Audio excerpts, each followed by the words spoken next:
এই দমদম ক্যান্টনমেন্টের অন্তর্গত লক্ষ্মীনারায়ণ রোডে শিবতলায় শ্রী গৌরাঙ্গ গৌড়িয়া মঠ, এই শ্রীমঠের বাৎসরিক উৎসবে আজ দ্বিতীয় দিবসে যে ধর্মসভায় বিষয়বস্তু নিত্য এবং নৈমিত্তিক ধর্ম, আমাদের শ্রীপাদ পর্যটক মহারাজজি রেখেছিলেন। এতক্ষণ পর্যন্ত বিভিন্ন বক্তাগণ তারা তার বিভিন্ন দিক দর্শন করলেন। তো নিত্য এবং অনিত্য, নিত্য বস্তু কাকে বলা যায়? গীতাতে ভগবান বলেছেন, না সত বিদ্যতে অভাব, না অভাব বিদ্যতে সত। উভয়েরপি দৃষ্টান্তত্ব নয়স্তত্ত্বদর্শী। সদ্বস্তুতে বা নিত্য বস্তুতে কোনো অভাব নেই, আর অসৎ বস্তুতে অভাব আছে। অর্থাৎ নিত্য বস্তুতে কোনো অভাব নেই, অনিত্য বস্তুতে অভাব আছে। আর এই জন্য সেই নিত্য ধর্মটি হলো, যে কথা আমরা শুনলাম, শ্রীমান মহাপ্রভুর চরণ প্রান্তে বসে সনাতন গোস্বামী পাদ যখন জিজ্ঞাসা করেছিলেন, কে আমি কেন করে যারে তাপত্রয়, যেটি বেদান্ত সূত্রে বলা হয়েছে অথাত ব্রহ্ম জিজ্ঞাসা, অনেস্ট ইনকোয়ারি আফটার ট্রুথ। সত্যকে জানবার জন্য যে অনুসন্ধিৎস বৃত্তি, সেইটাই বেদান্তের প্রথম সূত্রে এই কথা বর্ণিত হয়েছে। আর সেই কথাই সনাতন গোস্বামী এই বাংলা ভাষাতে প্রশ্ন করলেন, শ্রীমান মহাপ্রভুর চরণে কে আমি? তিনি তো হোসেন সাহেব প্রধানমন্ত্রী ছিলেন, তো তিনি কি জানতেন না যে তিনি কে? আমরা আমাদের নামের পরে কত রকমের ডেজিগনেশন দিয়ে দিই আমাদের পরিচয়, কিন্তু এই পরিচয়টা যে আমাদের নিত্য পরিচয় নয়, এটি জেনে শ্রীমান মহাপ্রভুর প্রিয় পার্ষদ শ্রী সনাতন গোস্বামী চরণ প্রশ্ন করেছিলেন, কে আমি? তার উত্তর দিতে গিয়ে মহাপ্রভু বলেছিলেন, দেখো সনাতন, শুধু তুমি নয়, জীবের স্বরূপ হয় কৃষ্ণের নিত্য দাস। প্রতিটি জীবের স্বরূপ, তাদের যে সেই নিত্য স্বরূপটা হলো কৃষ্ণের নিত্য Das. We are all eternal servitors of Supreme Godhead, Lord Krishna. That is our real identification. অর্থাৎ আমাদের যে প্রকৃত পরিচয়টা হলো, আমরা নিত্য কৃষ্ণ দাস। আর সেই নিত্য কৃষ্ণ দাসত্বে প্রতিষ্ঠিত হওয়ার নামই হলো নিত্য ধর্ম। ধর্ম শব্দের সংজ্ঞা দিয়েছেন, ধৃ ধাতুতে মন শব্দ প্রত্যয় করে ধর্ম শব্দ নিষ্পন্ন হয়েছে। অর্থাৎ ধারণে, তার স্বরূপের অবস্থাতে যে প্রতিষ্ঠিত, সেইটাই হলো নিত্য ধর্ম। যেমন আমরা শুনলাম, জলের ধর্মটা হচ্ছে, নিত্য ধর্মটা কি? তারল্য। এইটা তার নিত্য ধর্ম। কিন্তু যখন সেই তাপমাত্রা অধিক মাত্রায় ঠান্ডাতে পরিণত হবে, তখন ফ্রিজিং সংস্পর্শে এলে তখন সেটা বরফেতে পরিণত হয়। কিন্তু এই যে জলের তারল্য ধর্মের থেকে এই যে বরফের রূপান্তর ঘটা, ওটা হচ্ছে নৈমিত্তিক ধর্ম। কেন? ওটা নিত্যকাল থাকবে না। হিমালয়ের এভারেস্টে যদি দেখতে পাওয়া যায় যে এখন গেলে আমরা দেখবো একবারে বরফে ঢাকা, কিন্তু যখন সূর্য নারায়ণ পূর্বাকাশে উদিত হবে, মধ্যাহ্নকালে সূর্যের যখন প্রখর তাপ ওই এভারেস্ট শৃঙ্গে পতিত হবে, তখন দেখবেন আস্তে আস্তে আস্তে আস্তে ওটা বরফটা গলতে শুরু করেছে। কেন না? ওর যে নিত্য ধর্ম ছিল, নিত্য ধর্ম থেকে অনিত্যে কনভার্ট হয়েছিল। কেননা এই প্রকৃতির সংস্পর্শে আবার যখন সূর্যের প্রখর তাপ পড়ল, তখন সে আবার তার নিত্য ধর্মেতে রূপান্তর হতে যাচ্ছে। তেমনি আমরা কেহ মানি আর কেহ না মানি, সকলেই আমরা কৃষ্ণের নিত্য Das, eternal servant of Supreme Godhead Lord Krishna. Our identification, এইটাই আমাদের পরিচিতি। কিন্তু যেমন ওখানে অধিক ঠান্ডার সংস্পর্শে বরফের রূপান্তর ঘটলো, তেমনি অবিদ্যা সুন্দরীর প্রভাবে আমরা এই জগতের সঙ্গে পরিচিত হয়েছি। এটা ফার্দার টাইম নেই, খুব অল্প সময়ের জন্য। এইটা হচ্ছে নৈমিত্তিক ধর্ম। আমাদের গুরুবার তো বলতেন, I and my, this is the main disease of forgetfulness of our real identification. I and my, আমি এবং আমার। প্রকৃতপক্ষে আমি যে কৃষ্ণ দাস, সেই কৃষ্ণের দাসত্বটা, যে নিত্য বৃত্তিটা আমার আছে, কিন্তু শ্রী ভগবানকে ভুলে যাওয়ার জন্য সেই দাসত্ব বৃত্তিটা কখনো আমরা সন্তানের দাসত্ব করছি, কখনো আমরা স্ত্রীর দাসত্ব করছি, কখনো পুত্রের দাসত্ব করছি, কখনো কন্যার দাসত্ব করছি, কখনো পিতামাতার দাসত্ব করছি, কখনো বা কোনো জন্তু জানোয়ারের দাসত্ব করছি। সেই দাসত্ব বৃত্তিটা কনভার্ট হয়ে গেছে। যখনই কনভার্ট হলো, ওটা হলো নৈমিত্তিক, খুব অল্প সময়ের জন্য। কথাটা বুঝবার চেষ্টা করবেন। সেই জন্য দেখুন, নিত্য ধর্মের থেকে আমরা অনিত্য ধর্মেতে বা নৈমিত্তিক ধর্মেতে কনভার্ট হওয়ার জন্য সিভিল ইঞ্জিনিয়ারের কাছে গিয়ে আমরা বলছি অধিকাংশ ক্ষেত্রে যে দেখুন, আমাদের ঘরের যে সমস্ত প্ল্যান, এই সমস্ত ব্যবস্থা আপনাকে দিতে হবে, ওর মধ্যে একটা ডগ রুমেরও প্ল্যান রাখবেন। কিন্তু বলছে না যে নিত্য ধর্মেতে একটা গড রুমের একটা প্ল্যান রাখবার জন্য। কিন্তু অনিত্য ধর্ম বা নৈমিত্তিক ধর্মেতে এমন ভাবে প্রভাব ফেলছে, সে নিত্য ধর্মের ক্রিয়াকলাপ না করে অনিত্য ধর্মটাকেই সে নিত্য বলে মনে করছে। এইটাই হলো মায়া। সেই অনিত্য ধর্মেতে কি হলো দেখুন, যখন মানুষ ডগ রুমের প্ল্যান রাখলো, তখন একটা কুকুর নিয়ে এসে তার মধ্যে রাখবে।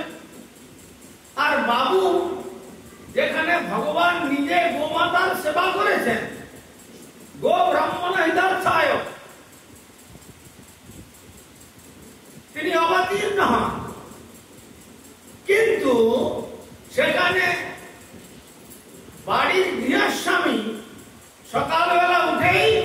সোনার চেনেই হোক আর রূপার চেনেই হোক বা লোহার চেনেই হোক, সেই কুকুরের চেনটা নিয়ে আর রাস্তায় বেরিয়ে যাচ্ছে তাকে তার বাহ্যকৃত্য সম্পাদনের জন্য, এবং সেটা তার নিজের ক্রেডিট বলে মনে করছে। কিন্তু সকালবেলা উঠে ব্রহ্ম মুহূর্তে মুখ হাত ধুয়ে পরিষ্কার হয়ে প্রাতঃ শৌচ করে একটু ভগবানের যদি নাম করতে পারত, তাহলে সে ভগবানের পাদ পদ্মে পৌঁছতে পারত। কিন্তু ওই সকাল থেকে সন্ধ্যা পর্যন্ত উপার্জিত অর্থের ব্যয় এবং তার যে শারীরিক মেহনত ওই কুকুরের পশ্চাতে রাখার দরুন শ্রী ভগবান বলছেন, ইয়ং ইয়ং বাপি স্মরণং ভাবং তদত্যন্তে কলেবরং তং তমেবৈতি পন্ত্য সদা তদ্ভাব ভাবিত অন্তে যা মতি সাগতি। যখনই দেখলো ওই সারা জীবন কুকুর নিয়েই কাটিয়েছে। কাল বলেছিলাম বৃদ্ধ পিতামাতাকে বৃদ্ধাশ্রমে স্থান হচ্ছে, আর এই পেট ডগটাকে বিছানায় আদর করে ঘুম পাড়িয়ে রেখেছে। আর মৃত্যুর সময় কি হবে? ওই যে সারা জীবন কুকুরের চাকরি করে গেল, ভগবানের চাকরি করার পরিবর্তে মৃত্যুর সময় তখন মনে হবে ওই কুকুরের কথা। সুতরাং এই যে 84 লক্ষ জনে পরিভ্রমণ করে আমরা এমন দুর্লভ মনুষ্য জন্ম পেয়েছিলাম, মনুষ্য জন্মের পরে যে দেবত্বতে আমাদের জীবনকে অধিষ্ঠিত করার কথা ছিল, তার পরিবর্তে একটা বৃহৎ কুকুরের গর্ভে কুকুর হয়ে জন্মগ্রহণ করতে হবে। তখন তার প্রমোশনের পরিবর্তে ডিমোশন হয়ে যাবে। এই ডিমোশন ধর্মটাই হলো নৈমিত্তিক, যেটা পূর্বে ছিল না, এখন আছে, পরে থাকবে না। আর নিত্য ধর্মটা কি? পূর্বে ছিলেন, এখনো আছেন, পরে থাকবেন। শ্রী ভগবান যখন ব্রহ্মাকে চতুশ্লোকী ভাগবত প্রদান করেছিলেন, তখন বলেছিলেন অহমেবাসমেবগ্রে নান্যৎ সতসৎ পরম পশ্চাৎ অহম যদেতচ্চ যো অবশিষ্যেত স্বস্মহম। অর্থাৎ এই মহাপ্রলয় শরীরে যখন বিশ্ব মহাপ্রলয় হয়ে যায়, তখন একমাত্র আমি থাকি, নন্যৎ সতসৎ পরম, সতসৎ কোন বস্তুই থাকে না। আর সৃষ্টিতে একহম বহুশ্যাম, আমি যখন নিজেকে বহুরূপে বিস্তার করি, করলেও আমি থাকি। আবার যখন আমার ইচ্ছা হয়, এই জগৎ যখন মহাপ্রলয়েতে বিধ্বংস হয়ে যায়, তখন একমাত্র আমি থাকবো। আর সেই তিনি হচ্ছেন শ্রী ভগবান। সেই ভগবানের উদ্দেশ্যে যারা জীবনকে উৎসর্গ করলেন, তার নাম হলো ধর্ম। আর সেই ধর্মটা হলো নিত্য ধর্ম, যার অপর নাম জৈব ধর্ম, যার অপর নাম সনাতন ধর্ম, যার অপর নাম হলো বাস্তব ধর্ম। আর এগুলি সব শ্রী ভগবান ছাড়া আর যেগুলোকে আমরা ধর্ম বলে মনে করছি, এগুলো ধর্ম নয়। তাই বললেন জগতের যত কথা ধর্ম নামে চলে, শ্রীমদ ভাগবত কহে তাহা পরিপূর্ণ চলে। এগুলো সব ছল ধর্ম, বঞ্চনার ধর্ম, আমাদেরকে বঞ্চিত করবে, মায়া মোহের জালে স্বরূপ বিভ্রান্ত করবে। আমরা যে স্বরূপেতে ভগবানের দাস, এটা ভুলিয়ে দেবে। আর ভগবানের দাসত্ব ভুলিয়ে দিয়ে এই জগতের দাসত্ব করবার জন্য জীবনটাকে উৎসর্গ করবে। এটা হচ্ছে নৈমিত্তিক ধর্ম। এর নিত্যতা নেই। যে কথা শুনলেন, আমাদের পরম গুরুদেব শ্রীল প্রভুপাদ বলেছিলেন,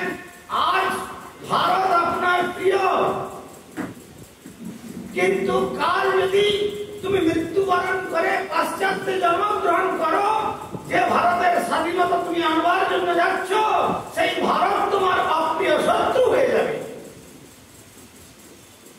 সুতরাং আমি এই সামান্য শুধুমাত্র ভারতবাসীর স্বাধীনতা চাই না, অনন্ত বিশ্ব ব্রহ্মাণ্ডের অনন্ত জীবে যে নৈমিত্তিক ধর্মেতে নিত্য ধর্ম ভুলে গিয়েছে, তাদের সকলের নৈমিত্তিক ধর্মকে ভুলিয়ে দিয়ে নিত্য ধর্ম শ্রী ভগবানের এইটাই আমার ইচ্ছা। সুতরাং সেখানে আর তখন সপর ভেদ জ্ঞান কিছুই থাকবে না, তাকেই বলে নিত্য ধর্মের কার্য।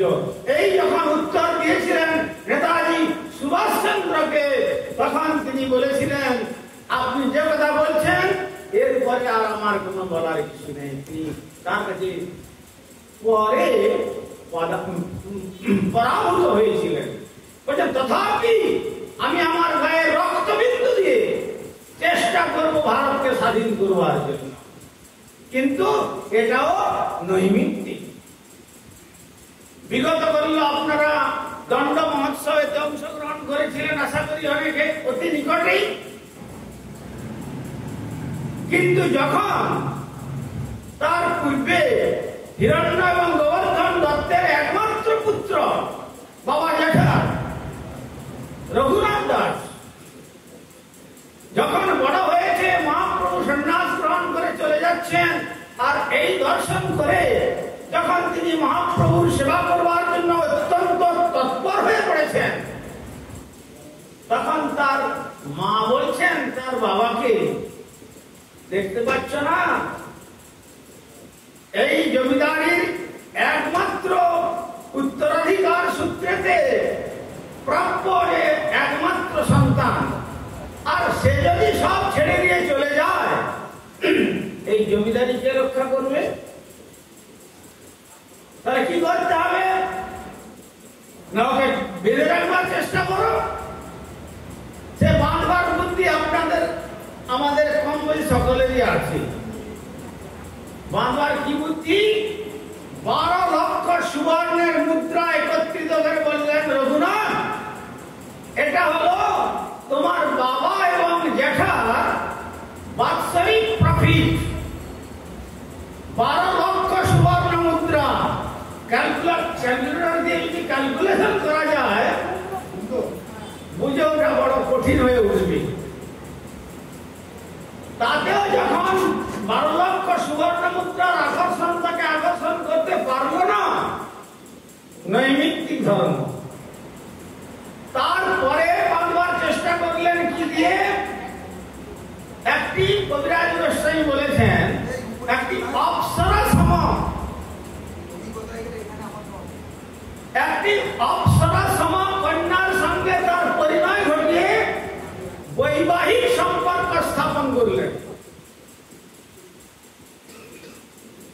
কিন্তু স্ত্রীর আকর্ষণ কাকে আকর্ষণ করবে?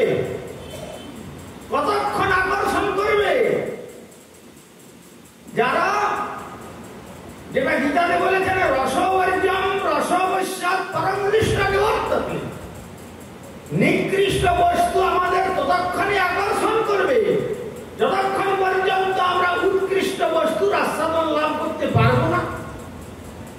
আমার শ্রী গুরুপাদ পদ্ম বলতেন, একটা দুগ্ধপোষ্য বালক প্রস্রাব করেছে, প্রস্রাব করে মাটির ঘর, সেই প্রস্রাব করা মাটিগুলোকে তুলে সে মুখে দিচ্ছে।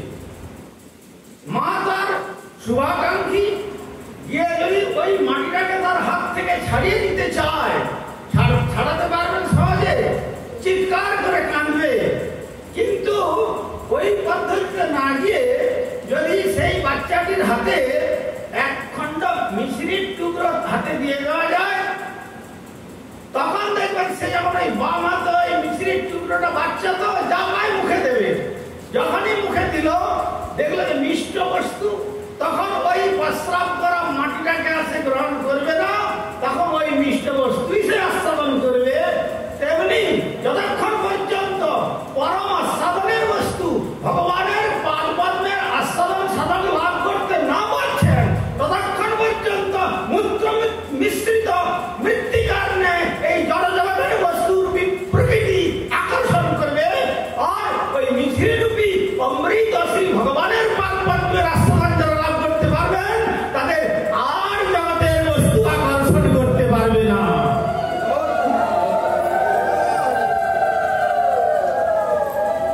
কিন্তু তাই স্ত্রীর আকর্ষণ ততক্ষণ পর্যন্ত আকর্ষণ করবে যতক্ষণ পর্যন্ত শ্রী ভগবানের পাদ পদ্ম তাকে আকর্ষণ করতে না পেরেছে। আমাদের গোস্বামী তুলসীদাস বললেন, जहां काम तहां नहीं राम और जहां राम तहां नहीं काम, जैसा रवि रजनी दोनों ना मिले कट्ठाम। एक ही समय थे, एक ही पूर्वाकाशे एक সূর্য এবং চন্দ্রের উদয় যেমন সম্ভব নয়, যেখানে কামনার দুর্দমনীয় মলিন প্রবৃত্তি আমাকে পাগল করে দিয়েছে, সেখানে বিশুদ্ধ নির্মল কৃষ্ণ প্রেমের রাজ্যেতে আমার চিত্তকে আকর্ষণ করবে না।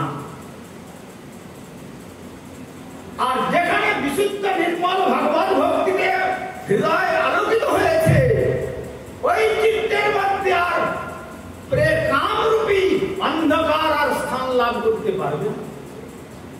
সেই জন্য বললেন, যাহা কাম তাহা নাহি রাম। কামনার রাজ্যে ভগবানের অস্তিত্ব নেই, আর ভগবানের রাজ্যে কোন কামনার অস্তিত্ব নাই। সেই জন্য কবিরাজ গোস্বামী তার অমর লেখনী শ্রী চৈতন্য চরিতামৃতে বললেন, অতএব কাম প্রেম বহু অন্তর, কাম অন্ধতম, প্রেম নির্মল ভাস্কর। God put the difference in between two. কিন্তু আমরা মনে করি যে না, দুটো উনি একই।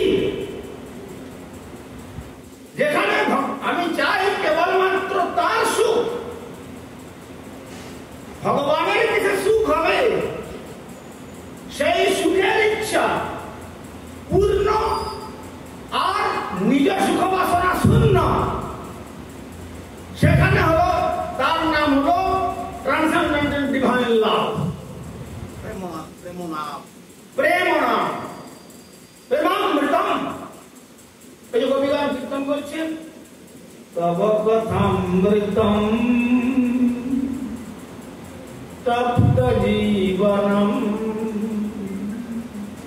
কবিভিরীড়িতম কলমশাপহম শ্রবণমঙ্গলম শ্রীমদাততম ভুবি গৃহন্তি তে বিরাজনা। ব্রজদেবীগণ বলছেন, হে গোবিন্দ, তোমার কথা যদি অমৃত, যার কানের ভিতর দিয়ে একবার হৃদয়ে প্রবেশ করেছে, অনন্ত জীবনের অজ্ঞান অন্ধকারকে বিদূরিত করে ধুয়ে মুছে চিত্তকে নির্মল করে দেয়, আর সেই নির্মল অন্তঃকরণে তোমার শ্রীপাদ পদ্ম দর্শন করে পরমানন্দ সাধন করেন, যে আনন্দের আস্বাদন এই জগতের বস্তু দান করতে পারে না। তাই কবিবিদিতম ব্রহ্মাদি দেবতাগণ থেকে আরম্ভ করে মহাজনগণ সেই কথাই তার স্বরে কীর্তন করে গেছেন। আর কলমশাপহম, অজ্ঞান অবিদ্যা কলমশ সমস্ত অপসারিত হয়ে গেছে সেই চিত্তে। আর শ্রবণ মঙ্গলম, শ্রবণ মাত্রেই তার মঙ্গল হবে। আমরা তো শ্রবণ করি, কিন্তু কই শ্রবণ করতে গিয়ে তো ওই ভাবনা আসে না। কেন আসে না? আমরা শ্রবণেতে যথোচিতভাবে মনোযোগ দিতে পারি না। যখন শ্রী গোবিন্দ বৃন্দাবন ছেড়ে মথুরা যাত্রা করছেন, তখন অক্রূর তাকে কংসের দ্বারা প্রেরিত হয়ে ছলনা করে নিয়ে যেতে যাচ্ছেন ধনুষ যজ্ঞের নাম করে। কিন্তু তখন ব্রজদেবীগণ কি করলেন? বলছেন, হে গোবিন্দ, যেখানে অমন্য ধন্যানি দিনান্তরানি হরে তদা লোকবনান্তরে নাথ বন্ধু করুণাক সিন্ধু হাহন্ত কথম নয়ামি, যেখানে আমরা চোখের পলকটাকে পর্যন্ত নিন্দা করে বিধাতার নিন্দা করি, হে বিধাতা তুমি সুষ্ঠুভাবে সৃজন জানো না কেন? যে দেখিবে কৃষ্ণ চরণ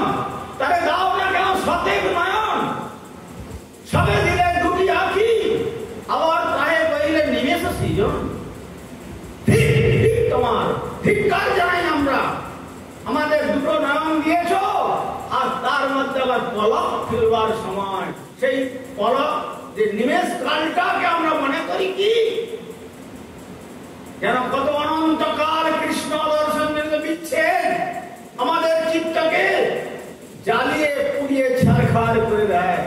যদি এইরকম এই রূপ না দিয়ে যমুনার জলে মৎস্য রূপে আমাদের জন্মদান করতে, যখন যমুনার তরন্ত কুঞ্জে ব্রজনবট বেদন্দ লীলা সাধন করতেন, আর তখন যমুনার মৎস্যে জন্মগ্রহণ করতাম, তখন যমুনার জলে ভেসে অপলক নেত্রে মৎস্য যেমন পলক ফেলতে পারে না, তেমনি অপলক নেত্রে হে বিধাতা শ্রী রাধা গোবিন্দের নিত্য লীলা দর্শন করে আমাদের এই দুর্লভ জন্ম সার্থক। তাই বিধাতা পর্যন্ত নিন্দা করছেন। তাই ভগবানের কথা শ্রবণ করলে কি হয়, এত বাধা বিপত্তি, কিন্তু শ্রী গোবিন্দ রথ থেকে নেমে বললেন, দেখো দেবীগণ, আমি আজ যাচ্ছি, আর বেশি বিলম্ব করবো না, কার্য সমাপ্ত করে শীঘ্র বৃন্দাবনে ফিরে আসবো। আর এদিকে রাধারানী কৃষ্ণ বিরহে তিনি মূর্ছিতাদশা প্রাপ্ত হলেন। অনেক ঘটনা ঘটেছে, সময় তো শেষ। তো এমন অবস্থায় সব ব্রজদেবীগণ বলছেন, কৃষ্ণ বলেছিলেন যে মথুরার কার্য সমাপ্ত করে ফিরে আসবেন। কার আশায়? ওই বৃষভানুনন্দিনী রাধা ঠাকুরানী যদি থাকতেন তাহলে হয়তো তিনি ফিরে আসতেন। তিনি তো মনে হয় চলে গেলেন। এই বলে ললিতার কাছে গিয়ে আনুকূল্পিক ব্রজদেবীগণ সমস্ত বর্ণনা দিচ্ছেন। ললিতা দেবী তখন একটা ছোট্ট তুলার টুকরা নিয়ে এসে তার নাসা করে ধারণ করলেন, দেখছেন যে মৃদু কম্পন হচ্ছে, অর্থাৎ সেখানে সবিকল্প সমাধিতে তিনি প্রাপ্ত হয়েছেন। তখন ললিতা সুন্দরী শ্রী বৃষভানুনন্দিনী রাধারানীর কর্ণেতে শ্রী মধুর কৃষ্ণ নাম শ্রবণ করালেন। আর শ্রীকৃষ্ণ নাম শ্রবণ করে সঙ্গে সঙ্গে রাধারানী চেতনা ফিরে উঠলেন। উঠে কি বলছেন, অতঃপর তার কণ্ঠে কীর্তিত হলো, সখী এ বাসনা ইলো শ্যামনা, আমায় কে বাসনা ইলো শ্যামনা। কেন শুনে কোনো ক্ষতি হয়েছে তোমার? কি হলো, কি ফল কি হয়েছে? আমার কানের ভিতর দিয়া মরামে বসিল, আমার কানের ভিতর দিয়া মরামে বসিল, আকুল করিল মন প্রাণ, কে বাসনা ইলো শ্যামনা। আর না জানি কতেক মধু শ্যাম নামে আছে, আহা পরাণ ছাড়িতে নাহি পারে, আর জপিতে জপিতে নাম পাগল করিল গো, কেমনে বা পাশরিব তারে সখী গো, কেমনে বা পাশরিব তারে। এই হচ্ছে শ্রবণ। কানের ভিতর দিয়ে ভিতরে ভগবান বসে যান।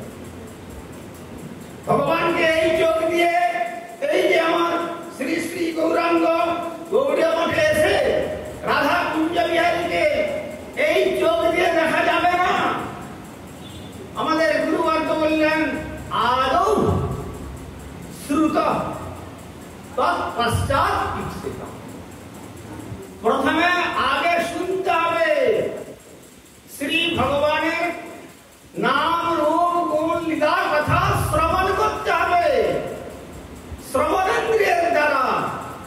শ্রবণেন্দ্রিয়ের দ্বারা শ্রবণ করে যখন তার চরণে অনুরাগটা বাড়বে, তখন শ্রী ভগবান কৃপা করে আমাকে দর্শন দেবেন আমার দৃষ্টিপথে। যে কথা কাল বলেছিলাম, থ্রু রিডাকটিভ মেথড। তার আগে দেখা যাবে না। তো তাই ব্রজদেবীগণ বলছেন শ্রবণ মঙ্গলম শ্রীমদাদতাম ভবিগ্রান্তিতে পর্যায়না। আর কি বলবো, তোমার কথা যতই শ্রবণ করা যায়, শ্রীমান মহাপ্রভু বললেন প্রতিপদম পূর্ণামৃত স্বাদনম সর্বাত্ম স্নাপনম পরম বিজয়তে শ্রীকৃষ্ণ সংকীর্তনম। প্রতি পদে পদে, প্রতি মুহূর্তে, প্রতি ছন্দে, প্রতি ভাবনায়, প্রতি সাধনায়, প্রতিটি ক্ষণে ক্ষণে হৃদয়ের মধ্যে আনন্দের লহরী, আনন্দাম্বুধি, আনন্দের সমুদ্রের যেমন লহরী একের পর এক উত্তাল তরঙ্গে তরঙ্গায়িত করে, তেমনি তোমার কথা আমার যতই শ্রবণ হবে ততই হৃদয়ের মধ্যে পরমানন্দের তরঙ্গ, তরঙ্গের পরে তরঙ্গ তরঙ্গায়িত করে পরমানন্দ সমুদ্রে আমাদের অর্থাৎ এই জগৎ দর্শনের চির অবসান ঘটিয়ে দেবে তব কথামৃতম তত্ত্ব জীবনম। আর সেই সম্পদ যারা প্রদান করলেন তারাই হচ্ছেন ভূরিদার, তারাই হচ্ছেন শ্রেষ্ঠ দাতা। তাই রূপগোস্বামীপাদ শ্রীমান মহাপ্রভুর প্রণাম মন্ত্রে জানিয়ে দিলেন নমো মহাবদান্যায় কৃষ্ণ প্রেম প্রদায়তে কৃষ্ণায় কৃষ্ণ চৈতন্য নামনে গৌরত্রিষে নমঃ। তাই মহাবদান্য মানে দাতা শিরোমণি। বস্ত্রহীনকে বস্ত্র দিলেন দুদিনের জন্য, তারপর আবার ওই বস্ত্র ছেড়ে যাবে। আবার অন্নহীনকে অন্নদান করলেন, কয়েক ঘন্টা পরে আবার সে ক্ষুধার্ত হবে। কিন্তু এমন সম্পদ দান করতে হবে যে সম্পদ উত্তরোত্তর আরো তাকে পরমানন্দে বর্ধিত করবে। সে জগতের কোন সম্পদ নয়। সনাতন গোস্বামীপাদ যখন যমুনার তীরে বসেছিলেন, সেখানে একটা হঠাৎ করে একটা স্পর্শমণি পেয়ে গিয়েছিলেন। তখন স্পর্শমণিটা পেয়ে ছুঁড়ে ফেলে দিয়েছিলেন একবারে। এদিকে এই বাংলার কোন এক ব্রাহ্মণ, দরিদ্র ব্রাহ্মণ, তার কন্যা সম্প্রদান করতে পারছেন না। শিব ঠাকুরের কাছে ধারণা দিচ্ছেন যে অর্থ নেই, কি করে আমি আমার কন্যাকে সম্প্রদান করবো, আপনি একটু ব্যবস্থা করে দিন। বলে যাও ওই বৃন্দাবনে যাও, বৃন্দাবনের সনাতন বাবা আছেন, তার কাছে কিছু সম্পদ নিয়ে এসো। হ্যাঁ, আজকালকার মতো প্লেন নয় বা কি বলে নতুন এক্সপ্রেস বেরিয়েছে না, বন্দে ভারত নয়, সুপারফাস্ট নয়, রাজধানীও নয়, বা লোকাল ট্রেনেরও প্রচলন ছিল না। পদব্রজে গিয়েছেন, গিয়ে বৃন্দাবনে জিজ্ঞাসা করছেন বাবা সনাতন বলে কি আছেন কোথায়? ওই কালী হ্রদের কাছে, ওইখানে বসে আছেন গাছের তলায়। গিয়ে দেখলেন কিরকম, একবারে স্কেলিটন ফিগার, চামড়া অস্থির সঙ্গে যেন মিশে গেছে, আর পরিধানে কেবলমাত্র একটু লজ্জা স্থানটা নিবারণ করার জন্য একটু কৌপিন ধারণ করে বসে আছে। কি জানা যমুনার দিকে তাকিয়ে ধ্যান করছেন। গিয়ে জিজ্ঞাসা করলেন বাবা আপনার নাম কি? বাবা সনাতন? বলে আমাকে লোকে বলে এইরকম না, এইরকম ব্যাপার। শঙ্কর বলেছেন আপনার কাছে নাকি বহু টাকা পয়সা আছে, দেখে তো মনে হচ্ছে না যে আপনার কাছে টাকা পয়সা আছে। টাকা পয়সা থাকলে এরকম দেখা যায় তো কিছু। তথাপি বলি শঙ্কর কি মিথ্যা কথা বলবেন? তখন বলছেন আমার কাছে অর্থ রয়েছে, আর সেই বঙ্গভূমি থেকে তোমাকে এই শ্রীধামে পাঠিয়েছেন এত কষ্ট দিয়ে। অনেক চিন্তা করে, মানে ভুলে গিয়েছেন ওই জিনিসের কথা। চিন্তা করুন, স্পর্শমণি যেমন একটা লোহা, এই লোহাটাকে স্পর্শ করার সঙ্গে সঙ্গে সোনাতে পরিণত হয়ে যাবে। তো তাহলে কি সম্পদ, সেটাকেও ফেলে রেখেছেন কোথায়, তার খেয়ালই নেই। আমরা তো দিনে 10 বার করে পাসবুক দেখি, প্রভিডেন্ট ফান্ডে কখন মাসটা শেষ হবে, ইন্টারেস্টটা পাবো, হ্যাঁ ব্যাংক ব্যালেন্স কত আছে তা দেখি। ও কথা তো আর মনেই নেই। অনেকক্ষণ পরে মনে হলো আচ্ছা শঙ্কর পাঠিয়েছেন, কিন্তু বৈষ্ণবানাম যথা শম্ভু, বৈষ্ণব শ্রেষ্ঠ, ঠিক আছে তাহলে দেখি কি আছে। চিন্তা করে আচ্ছা আচ্ছা দেখো তো ওইখানে, ওই যে আস্তে করে ওখানে কিছু পড়ে আছে, দেখো দেখো। তখন গিয়ে মাঠে ঘুরতে ঘুরতে দেখলেন বালুকা রাশির মধ্যে একটা যেন পাথর পড়ে আছে। আর সেই পড়বার সময় হাতে একটা লোহার বালা ছিল, কোন রকম টাচ হয়ে গেছে, বাস লোহাটা সোনা হয়ে গেল। এইভাবে যত ধাতু ছিল সব যেমন শোনা হলো, দেখলেন যে বাহ সুন্দর জিনিস পেয়েছি আমি, এই বলে সেটি নিয়ে চলছেন। কিছুক্ষণ আসার পরে ওই যে মহাদেব দর্শন, দেখুন মহাদেব দর্শন কি হলো, তো আস্তে আস্তে চিন্তা করছেন যে যিনি এইরকম একটা স্পর্শমণি পেয়েও তিনি তাকে তার মূল্যায়ন করেননি, ফেলে দিয়েছেন, তাহলে তার কাছে কোন স্পর্শমণি এমন বহু মূল্যবান সম্পদ আছে। তখন কবির কণ্ঠে কীর্তিত হলো, যে ধনে হইয়া ধনী মনিরে মানরামণি, তার খানিক মাগে আমি নবশিরে, এত বলি নদী নীরে ফেরিল মানি। ওই 7,000 সম্পদ যে স্পর্শমণি যমুনার জলে ফেলে দিয়ে বললেন, ঠাকুর যে ধন লাভ করে তুমি এই স্পর্শমণিকেও এর গুরুত্ব দিচ্ছ না, তার খানিক আমি প্রার্থনা করি নতশিরে, মানে অত্যন্ত বিনম্রতার সঙ্গে প্রার্থনা করি সেই সম্পদ একটু আপনি আমাকে প্রদান করবেন। এই মহতের সান্নিধ্যেতে এই বুদ্ধিবৃত্তি আসে, তা না হলে ওই জগতে ওই নৈমিত্তিক বস্তুকে নিয়ে তিনি ফিরে আসতে পারতেন। কিন্তু তারপরে তিনি বললেন, তুমি তাই চাও, বেশ, যখন ওটাকে যমুনার জলে ফেলে দিয়েছ, তাহলে সেই সম্পদ শোনো, এই অমৃতের আস্বাদন করো।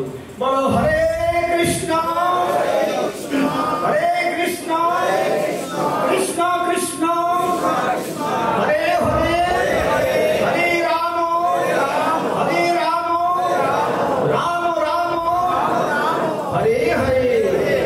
হরিনামামৃত সদা করিয়া পান, জুড়াও ভগবতী বিনোদ প্রাণ।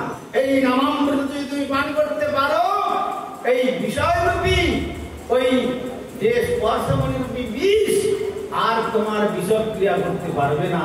তাই এই 12,000 সুবর্ণ মুদ্রার আকর্ষণ তাকে আকর্ষণ করতে পারলো না রঘুনাথকে। আর স্ত্রীর বন্ধন অতি ক্ষুদ্র, যেখানে ভাগবতে বলেছেন তন মাংস রুধির স্নায়ু মেদমজ্জাস্তি সংস্থিত বিমূত্র প্রিয়রমতাং কিবনাং কেরন্তরম, বলছেন যে নারী শরীরের প্রতি পুরুষের আকর্ষণ বা যে পুরুষ শরীরের প্রতি নারীর আকর্ষণ এর আছে কি একটা চামড়ার আবরণ, সে কালো চামড়াই হোক আর সাদা চামড়াই হোক, চামড়া কাটলে তার মধ্যে রুধির বেরিয়ে রক্ত বেরিয়ে আসবে, তারপরে মাংস পাবেন, তারপরে স্নায়ুজাল পাবেন, তারপরে অস্থি পাবেন, অস্থিকে কাটলে মজ্জা পাবেন, তারপরে যখন এদিকে যাবেন তখন দেখবেন একটা বিরাট মলের ভান্ডার, একটা মূত্রের ভান্ডার, আবার কৃমি কীটের ভান্ডার, পুজ রক্ত দুর্গন্ধযুক্ত বস্তুর ভান্ডার। এর মধ্যে কি জিনিস আছে যদি আমরা বাথরুম গিয়ে জল ব্যবহার না করি, 1 ঘন্টা পরে গেলে বুঝতে পারবো যে কি জিনিস ভরা আছে এর মধ্যে। বিদেশিরা বলছেন যে human body is the top most dustbin of the world. Dustbin যেমন দোকানে দেখবেন সুন্দর সুন্দর ভাবে সাজানো আছে, কিন্তু ভিতরে দেখবেন কৃমি কীট দুর্গন্ধযুক্ত বস্তু সবকিছু, তেমনি এর মধ্যেও কৃমি কীট দুর্গন্ধযুক্ত পচা রক্ত, কফ, মল, মূত্র, এই সমস্ত ভান্ডার। সুতরাং এর প্রতি আসক্ত কারা হয়? কৃমি কীটরা আসক্ত হয়। আর যদি এমন দুর্লভ মনুষ্য জন্ম লাভ করে ওই কৃমি কীটের যে নেয় আচরণ করো, কৃমিনাং চিরন্তরম, সুতরাং কৃমির সঙ্গে আর তোমার কি পার্থক্য থাকলো? তাই স্ত্রীর আকর্ষণ তাকে আকর্ষণ করতে পারল না। তারপরে দেখুন তখন মা বলছেন এক কাজ করো, দড়ি দিয়ে বেঁধে রাখো। কবিরাজ গোস্বামী বলছেন ইন্দ্র সম ঐশ্বর্য যার, স্ত্রী অপ্সরা সম ইন্দ্র সম ঐশ্বর্য যার, এসব বাঁধিতে নারিলে যার মন, দড়ির বাঁধনে তারে বাঁধিবে কেমন? তাকে কি এই সামান্য দড়ির বাঁধন দিয়ে বন্ধন করে রাখা যায়? আর আবার তা রাখা যাবে না। শ্রী চৈতন্য চন্দ্রের বাদুর কে রাখিতে পারে? সুতরাং যখন এই প্রকার আকর্ষণ আসবে, তখন এই সমস্ত বস্তুগুলোকে সব নৈমিত্তিক বলে এই বস্তুর প্রতি আকৃষ্ট না হয়ে নিত্য বস্তু স্বরূপ শ্রী গৌর গোবিন্দের পাদ পদ্মরূপী শ্রী নাম সাধনার মাধ্যমে আমাদের সেই নিত্য গোলক বৃন্দাবনে ফিরে যাওয়ার সন্ধান লাভ করে আমরা সেই নিত্য ধর্মতে প্রতিষ্ঠিত হতে পারবো। তাই কালও বলেছিলাম, আজও বলছি, কেউ মানব অথবা না মানব, we are all eternal servants মঠের লর্ড কৃষ্ণ। আমরা সকলেই স্বয়ং ভগবান ব্রজেন্দ্রনন্দন শ্রীকৃষ্ণের নিত্য দাস।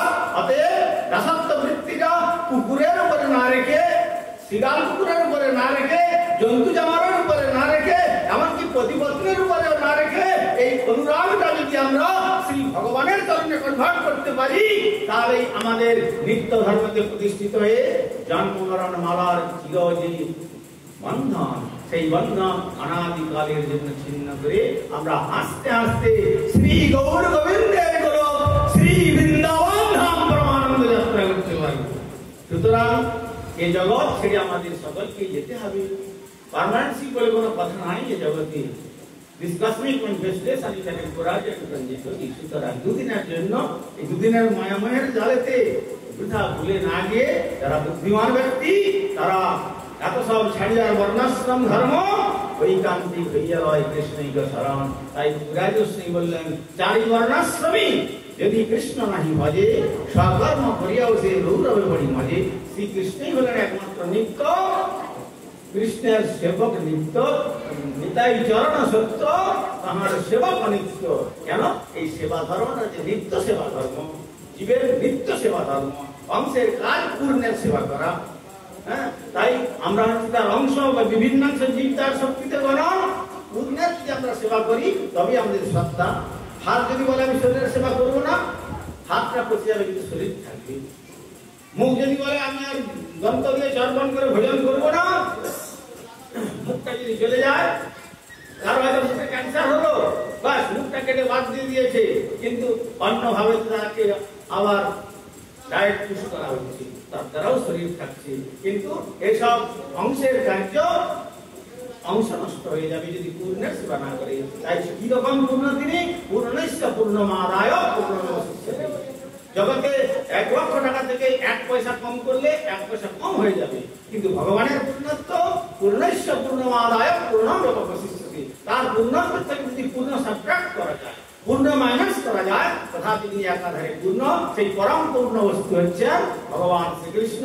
তাই শ্রীকৃষ্ণ কুরুক্ষেত্র রণাঙ্গনে দাঁড়িয়ে আমাদেরকে তার নিজের দিকে উঙ্গলি দেখিয়ে বললেন অনিত্যম অসুখম লোকম। হে অর্জুন, তুমি জেনে রাখো এই অনিত্য লোক, অসুখম লোক, দুঃখদায়ক এই জগৎ। সুতরাং এর দিকে তুমি কেন দৃষ্টিপাত করছো? ইমাম প্রাপ্ত হয়স্যমাম। যদি মঙ্গল লাভ করতে চাও আমার কথা মেনে আমার পাদ ভজন করো। সেইটাই তো সর্বধর্মান পরিত্যাজ্য মামেকং শরণং ব্রজ। সেই কথাই জানিয়েছেন, সেই কথাই হলো নিত্য ধর্ম। তাই সেই নিত্য ধর্মতে এই অনিত্য ধর্মের প্রতি আমরা যাতে দুদিনের জন্য এসেছি, এই ভাড়া বাড়ি কখন ভ্যাকেট করবার জন্য অর্ডার আসবে তার কোনো গ্যারান্টি নেই। সুতরাং যখন ছেড়ে চলে যেতেই হবে ঈশ্বরের অনুধ্যান নিয়ে ভগবানের পাদপদ্ম আরাধনা করে যদি আমরা আমাদের এই দুর্লভ মনুষ্য জন্মকে সার্থক করতে পারি, তবেই এই দুর্লভ মনুষ্য জীবনের সার্থকতা। অনেক সময় নিয়ে নিলাম, তাই আপনারা আমার দৃষ্টতা নিযোগনে মার্জনা করবেন।